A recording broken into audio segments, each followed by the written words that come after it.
નમસ્કાર દર્શક મિત્રો, રિયલ સમાચારમાં આપનું સ્વાગત છે। સમાચારોની શરૂઆત કરીએ તે પહેલા એક નજર કરીએ મુખ્ય સમાચાર પર।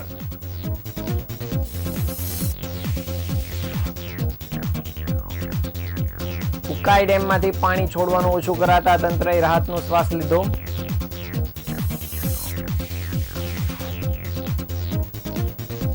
સુરતમાં ફ્લડગેટ બંધ કરાયા બાદ નીચાણવાળા વિસ્તારોમાં પાણી ભરાયેલા ઉલેચવાનું શરૂ। ભારે પવન અને વરસાદને કારણે છેલ્લા 24 કલાકમાં 26 વૃક્ષ ધરાશાયી।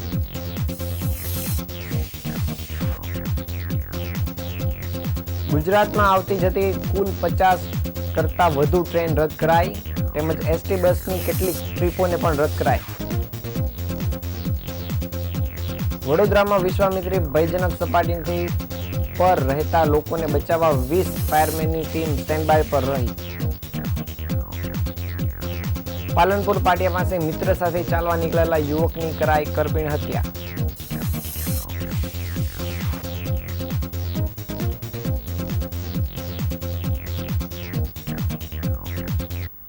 સમાચાર વિગતે જોઈએ। સુરતીઓ માટે રાહતના સમાચાર સામે આવ્યા છે। ઉકાઈ ડેમમાંથી પાણીની આવક ઘટતા તાપી નદીમાં પાણીની આવક ઘટી છે, જેને પગલે તંત્રએ રાહતનો શ્વાસ લીધો છે અને તાપી નદીમાં 1,48,000 ક્યુસેક પાણીની આવક છે, જ્યારે વિયરકમ કોઝવેની સપાટી 10.50 મીટરથી ઘટીને 9.54 મીટર સુધી પહોંચી ગઈ છે। હવામાન વિભાગ દ્વારા ભારેથી અતિભારે વરસાદની આગાહીને પગલે સર્વત્ર વરસાદ ગુજરાતમાં વરસ્યો છે, જેને પગલે નદી, નાળા, ડેમ, ચેકડેમ અને તળાવો ઓવરફ્લો થયા છે, જ્યારે સુરતમાં પણ તાપી નદી બે કાંઠે વહી રહી છે। તાપી નદીમાં ઉકાઈ ડેમમાંથી 2,48,000 ક્યુસેક પાણી 3 દિવસ સુધી છોડવામાં આવ્યું હતું, જેને પગલે તાપી નદી બે કાંઠે જોવા મળી હતી, જેને લઈને રાહતના સમાચાર સામે આવ્યા છે। ઉપરવાસમાં વરસાદ ઓછો થતાં હથનુર અને પ્રકાશા ડેમમાંથી ઉકાઈ ડેમમાં આવતા પાણીની આવકમાં ઘટાડો થયો છે, જેને કારણે ઉકાઈ ડેમની સપાટી 335 ફૂટ પહોંચી છે, જેથી તંત્રએ રાહતનો શ્વાસ લીધો છે। હાલ ઉકાઈ ડેમની સપાટી 335 ફૂટ ઉપર પહોંચી છે, જેની પગલે ડેમની રૂલર સપાટી લેવલ નજીક પહોંચી જતાં ઉકાઈ ડેમના તંત્રએ રાહતનો શ્વાસ લીધો છે અને તેમાંથી પાણીની જાવક ઓછી કરવામાં આવી છે, જેને પગલે સુરતની તાપીમાં આવતા પાણીની આવક ઓછી થતાં તાપી નદીના લેવલમાં પણ ઘટાડો જોવા મળ્યો છે અને સુરતના વિયરકમ કોઝવેની સપાટી પણ ઘટતી જોવા મળી છે। અત્રે ઉલ્લેખનીય છે કે ઉકાઈ ડેમમાંથી પાણી છોડવાના કારણે 10.30 મીટરથી વધુથી ઉપરથી પાણી જઈ રહ્યું હતું, જેમાં ઘટાડો નોંધાયો છે। તાપી નદીમાં પાણીની આવક વધતા તાપી નદી બે કાંઠે વહેવા લાગી હતી, જેને પગલે શહેરના ફ્લડગેટ બંધ કરવામાં આવ્યા હતા, જેથી સુરતમાં ગટરિયા પૂરની સ્થિતિ ઉદ્ભવી હતી અને રસ્તા ઉપર ગોઠણસમાં પાણી ભરાઈ ગયા હતા। સુરતના અડાજણ અને કતારગામ વિસ્તારના કેટલાક સ્થળો પરથી લોકોનું સ્થળાંતર પણ કરાયું હતું અને સૌપ્રથમ સુરતના અડાજણ વિસ્તારમાં આવેલા રેવાનગર ખાતે પાણી ભરાવાનું શરૂ થતાં પરિવારોનું સ્થળાંતર કરાયું હતું। શાળામાં જમવા તેમજ આરોગ્યની તમામ સુવિધાઓ પણ ઉપલબ્ધ કરવામાં આવી હતી।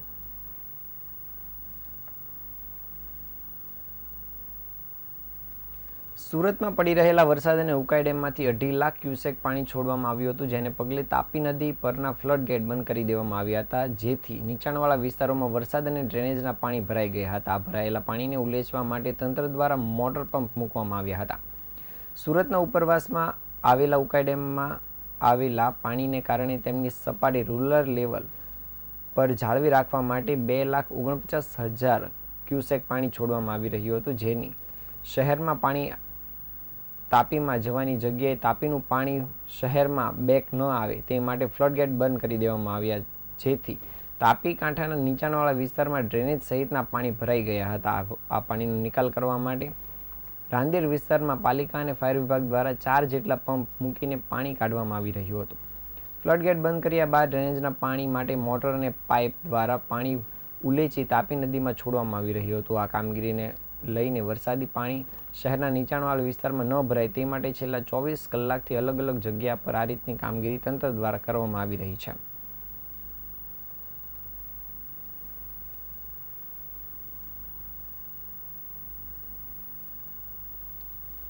સુરત શહેરમાં છેલ્લા 3 દિવસથી ભારે પવન સાથે વરસી રહેલા વરસાદને પગલે શહેરના અલગ અલગ વિસ્તારમાં વૃક્ષ ધરાશાયી થયા હતા. આજે કુલ 6 વૃક્ષો તૂટી પડ્યા હતા, જ્યારે કુલ 26થી વધુ વૃક્ષો 24 કલાકમાં ધરાશાયી થયા છે. આ તમામ વૃક્ષોને ફાયર વિભાગ દ્વારા કાપીને હટાવવામાં આવ્યા હતા.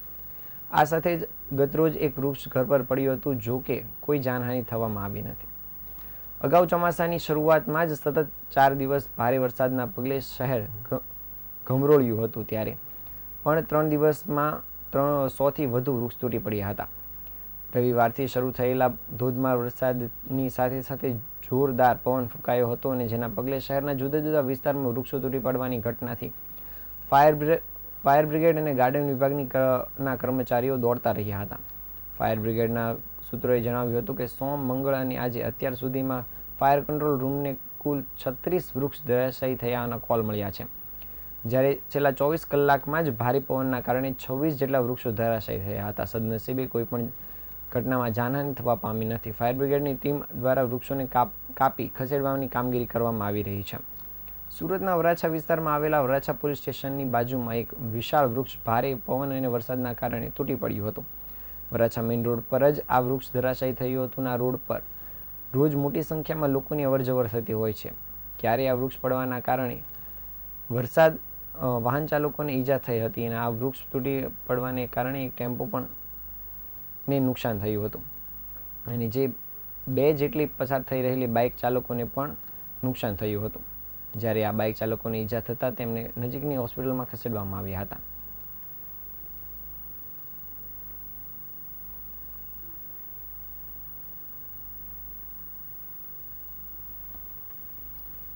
રાજ્યમાં છેલ્લા 3 દિવસથી ભારેથી અતિભારે વરસાદ પડી રહ્યો છે, અને ખાસ કરીને વડોદરા શહેર અને જિલ્લામાં પૂરની સ્થિતિ ઊભી થઈ છે.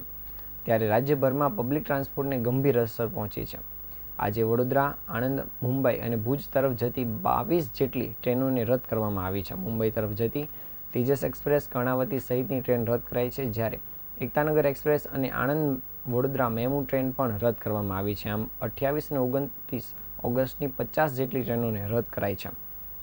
26 અને 27 ઓગસ્ટ એમ 2 દિવસ પડેલા ભારે વરસાદના કારણે 60થી વધુ ટ્રેનોને રદ કરવામાં આવી છે, જ્યારે 46 ટ્રેનોને આણંદ ગોધરા થઈને અન્ય રૂટ પર દોડાવવામાં આવી રહી છે. 20 ટ્રેનોને વડોદરા અથવા અન્ય સ્ટેશનો સુધી જ ચલાવવામાં આવી રહી છે. અમદાવાદ મુંબઈ વચ્ચે રેલવે વ્યવહારને મોટી અસર પહોંચી છે, અને ભુજના માણિયા મિયાણા સેક્શનમાં પણ ભારે વરસાદના કારણે પાણી ભરાતા ભુજ તરફ જતી ભુજ ગાંધીનગર કેપિટલ, દાદર ભુજ એક્સપ્રેસ સહિતની ટ્રેનો પણ રદ કરવામાં આવી છે. બીજી તરફ આજે સૌરાષ્ટ્ર અને કચ્છમાં 2 દિવસ ભારે વરસાદના રેડ એલર્ટના કારણે કેટલીક ટ્રેનોને પણ રદ કરાઈ છે.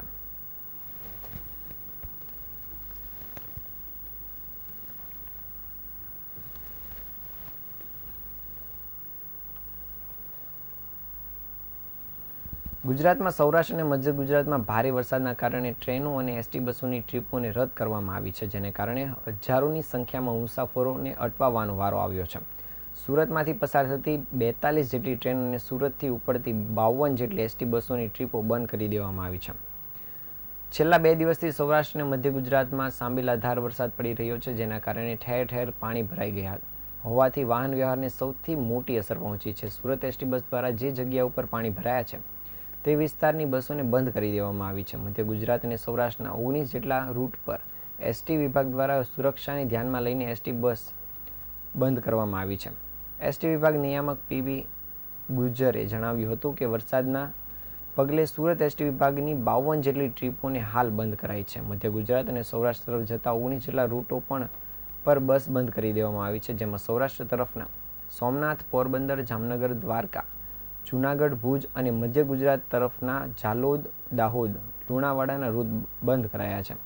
જ્યારે વડોદરા સિટીમાં પાણી ભરાવાના કારણે અંદર બસો જતી નથી. આ સાથે જ બાયપાસથી અમદાવાદ રૂટ ચાલુ રહ્યો છે. છેલ્લા 3 દિવસથી સુરત સહિત અન્ય વિભાગની 70થી 80 જેટલી બસો રોજ ચાલતી હોય છે, જેમાંથી સૌરાષ્ટ્ર તરફ જતા પ્રવાસીઓને સૌથી વધુ અગવડતા પડી છે. આજથી પાણી ઉતરવાનું શરૂ થયું છે, અને હવે ઉપરી અધિકારી દ્વારા સૂચના પ્રમાણે ધીમે ધીમે બસની સંચાલન શરૂ કરવામાં આવશે. હાલ સાવચેતીના પગલે ટ્રીપોને બંધ રાખવામાં આવી છે.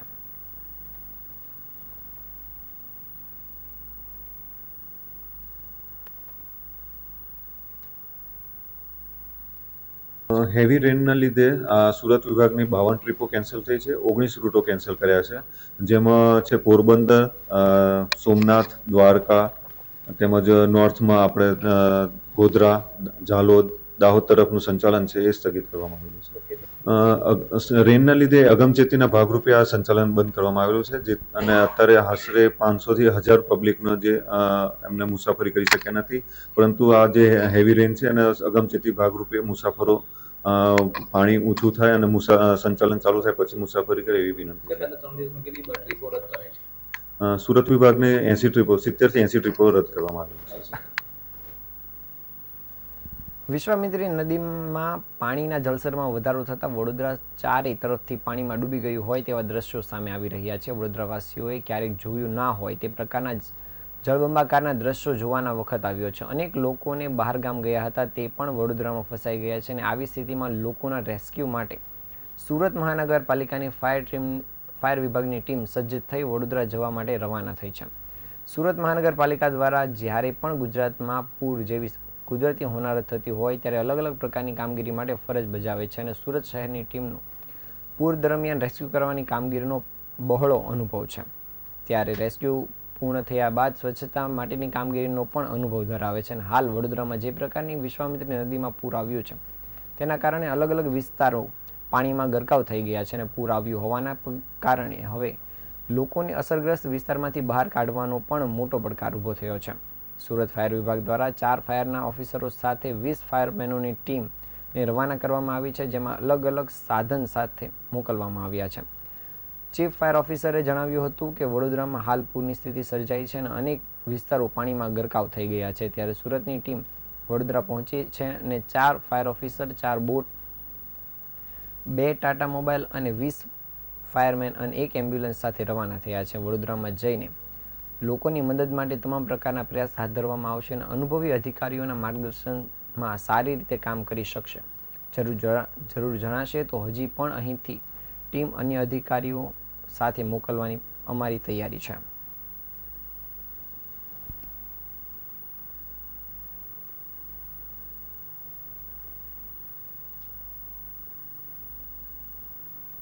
In charge deputy chief fire officer Surat મહાનગરપાલિકા હાલમાં મહેરબાન કમિશનર સાહેબના અને ચીફ ફાયર ઓફિસર સાહેબના આદેશ મુજબ જે બરોડામાં જે પાણીની ઘટના અને પૂરની ઘટનાઓ છે એની બચાવ અને રાહતની કામગીરી માટે સુરત ફાયર બ્રિગેડના 22 તરવૈયાઓ અને 4 અધિકારીઓ, 4 રેસ્ક્યુ બોટો અને 4 વ્હીકલો સાથે સુરતથી હમણાં બરોડા જવા માટે રવાના થઈ રહેલ છે. હાલમાં છે વિશ્વામિત્રી નદી જે સુરત બરોડાની અંદર જે પસાર થાય છે તેની અંદર ક્રિટિકલ પરિસ્થિતિ છે, પાણીનો વેર વધારે છે અને ઘણા બધા ઇલાકાઓમાં જે પાણી ભરાઈ ગયા છે ત્યાંથી ઘણા બધા માણસો શિફ્ટિંગ કરી અને બચાવવાની કામગીરી કરવાની છે. એની સાથે સાથે ઘણા બધા સરકારી અધિકારીઓના પર મેસેજ છે એટલે એ લોકોને પણ બચાવ કામગીરી કરવાની છે. હાલમાં છે ને સુરતની 4 ટીમ ત્યાં જઈ રહી છે. મંગળવારે મોડી રાત્રે સુરતના રાંદેર વિસ્તારમાં ખૂની ખેલ ખેલાયો હતો. મિત્ર સાથે ચાલવા નીકળેલા યુવકને 4 થી વધુ યુવકોએ ભેગા મળીને માર માર્યો હતો, જે પૈકી એક યુવકે ચપ્પુના ઘા ઝીંકી દેતા યુવકનું ઘટનાસ્થળે જ મોત નીપજ્યું હતું. રાંદેર પોલીસે હત્યાના ગુનામાં 3 હત્યારાઓની ધરપકડ પણ કરી લીધી છે, જ્યારે બીજા 2 અજાણ્યા હત્યારાઓ ફરાર થઈ ચૂક્યા છે. મૃતક તેના મિત્રો સાથે જઈ રહ્યો હતો ત્યારે સામેથી હત્યારાઓ આવ્યા હતા, ત્યારે મૃતક અને તેના મિત્રોની મજાક કરતા તેઓ વચ્ચે ઉગ્ર બોલાચાલી થઈ હતી અને યુવકનું ઢીમ ઢાળી દેવામાં આવ્યું હતું. રાંદેર પાલનપુર પાટિયા સ્થિત કડિયા હનુમાન મંદિરની સામે પ્રશાંતનગર સોસાયટીમાં રવિન્દ્ર હરિલાલ નિષાદ મિત્રો સાથે રહેતો હતો. ગઈકાલે મોડી રાત્રે રવિન્દ્ર નિષાદ મુકેશ પ્રજાપતિ સહિત તેના મિત્રો સાથે ચાલવા નીકળ્યો હતો. પ્રશાંતનગરની બહારથી તેઓ પસાર થઈ રહ્યા હતા ત્યારે સામેથી પંકજ ગોસ્વામી, અંકિત પાસવાન, અમિત પાસવાન અને બીજા તેના 2 મિત્રો સાથે આવી રહ્યા હતા. પંકજ અને તેના મિત્રોએ રવિન્દ્ર નિષાદ અને તેના મિત્રોની મશ્કરી કરી હતી, જેથી બંને જૂથ વચ્ચે ઉગ્ર બોલાચાલી થઈ હતી, જેમાં પંકજ અને તેના મિત્રોએ રવિન્દ્ર નિષાદ સાથે મારામારી કરી હતી અને પંકજે રવિન્દ્રને ચપ્પુના ઘા ઝીંકી દીધા હતા, જેમાં રવિન્દ્રને ગંભીર ઘા લાગતા તેનું ઘટનાસ્થળે જ મોત નીપજ્યું હતું. જેની ફરિયાદના આધારે રાંદેર પોલીસે હત્યાનો ગુનો નોંધ્યો હતો અને પોલીસે પંકજ ગોસ્વામી, અંકિત અને અમિત પાસવાનની ધરપકડ કરી આગળની કાર્યવાહી શરૂ કરી છે.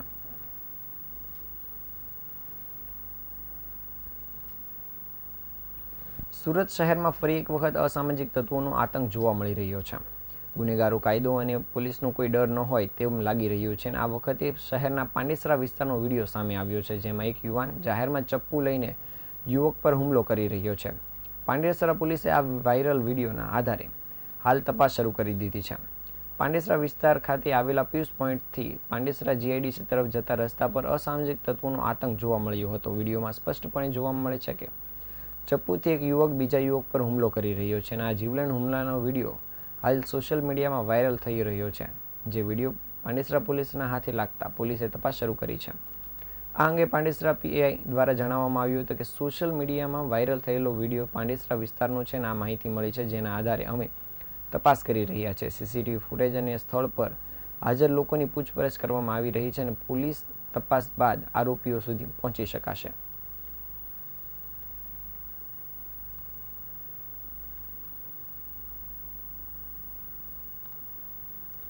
ઇલેક્ટ્રિક બાઇકની ફેક્ટરી શરૂ કરી તેમાં ડિરેક્ટર તથા ભાગીદાર બનાવવાની લાલચ આપીને કરોડો રૂપિયાની છેતરપિંડી કરનાર શખ્સને ઇકોસેલની ટીમ દ્વારા પકડી પાડવામાં સફળતા મેળવી છે. સુરતના ફરિયાદી સાથે રૂપિયા 2 કરોડ ને 97 લાખની છેતરપિંડીની ઘટના બની હતી, જેમાં ફરાર એવા મનવિંદર સિંહ ચુંગની ઇકોસેલ દ્વારા ધરપકડ કરવામાં આવી છે. આ મનીષે પહેલેથી જ કાવતરું રચીને ઇલેક્ટ્રિક બાઇકની ફેક્ટરી શરૂ કરી તેમાં ડિરેક્ટર તથા ભાગીદાર બનાવવા માટેની ફરિયાદીને લાલચ આપવામાં આવી હતી. તેમજ ઈ બાઇકનો પ્લાન્ટ શરૂ કર્યા બાદ ફરિયાદીના પુત્રને ફક્ત કાગળ પર ભાગીદાર બનાવ્યો હતો અને રોકાણ પર દર વર્ષે 8% વ્યાજ અને 20% ફરિયાદીના પુત્રને શેર હોલ્ડર બનાવવાની પણ લાલચ આપવામાં આવી હતી. જો કે તે પ્લાન્ટ બંધ કરીને મનીષે ઠગાઈ આચરી નાસી ગયો હતો. જે સમગ્ર મામલે પોલીસને ફરિયાદ મળતા પોલીસે આ મામલે ગુનો નોંધીને તપાસ શરૂ કરી હતી અને તપાસ દરમિયાન મળેલી માહિતીના આધારે પોલીસે મનીષની ધરપકડ કરી છે. હાલ પોલીસે આ આરોપીને લઈને આગળની કામગીરી શરૂ કરી દીધી છે.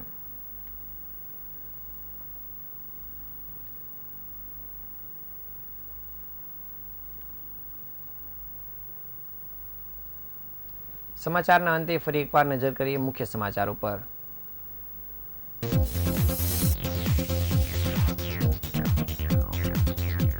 ઉકાઈ ડેમમાંથી પાણી છોડવાનું ઓછું કરાતા તંત્રએ રાહતનો શ્વાસ લીધો.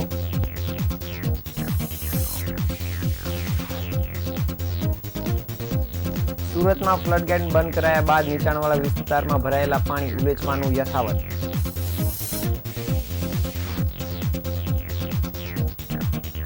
ભારે પવન અને વરસાદને કારણે છેલ્લા 24 કલાકમાં 20 જેટલા વૃક્ષ ધરાશાયી. ગુજરાતમાં આવતી જતી કુલ 50 ટ્રેનોને રદ કરાઈ તેમજ એસટી બસની અસર થતા ટ્રેનની ટ્રીપ પણ રદ કરાઈ. વડોદરામાં વિશ્વામિત્રી ભયજનક સપાટીથી પર રહેતા લોકોને બચાવવા 20 ફાયરમેનોની ટીમ સ્ટેન્ડ બાય પર. પાલનપુર પાટિયા પાસે મિત્ર સાથે ચાલવા નીકળેલા યુવકની કરપીણ હત્યા કરાઈ.